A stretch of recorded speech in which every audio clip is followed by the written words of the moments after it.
na Lissu mwenyewe ni mwanasheria, sidhani kama atakubali hilo jambo.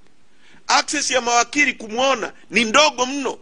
Wakili anaruhusiwa kumuona mtuhumiwa wakati wote. Wamefanywa hivyo kina Mandela wakiwa kwenye Livonia trial, na Makaburu wameruhusu mawakili kwenda kumuona Mandela. Leo Lissu anazuiliwa, mawakili wanakuwa controlled.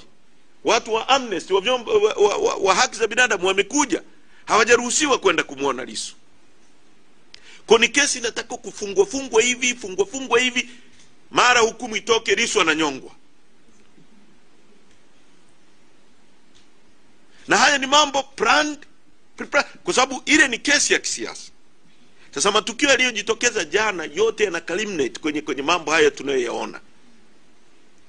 Sisi tumezuiliwa, mimi ni makamu mwenyekiti wa chama.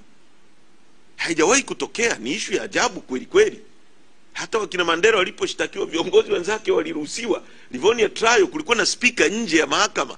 Chini ya Makaburu, napozungumza hivi ni chini ya watu waliobagua watu weusi, watu waliosema ukiwa na ngozi nyeusi wewe sio binadamu.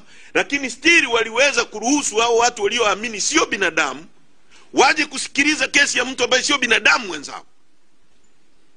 Sasa leo mtu mweusi mwenzetu, Mtanzania mwenzetu, tunayelipa kodi anayotumia, anazuia sisi tusiende kusikiliza kesi ya kiongozi wetu. Haiwezi kutokea, tutakufa katika mazingira, watatuua wote. Lakini nawahakikishia wanachadema hawataacha kwenda, na natoa wito mwanzo kabisa kwamba kesi ijayo kutakuwa na mobilization zaidi ya wanachadema wengi zaidi kwenda mahakamani. Hatutaenda kwa fujo kama kawaida, lakini nataka nimwambie Rais Samia,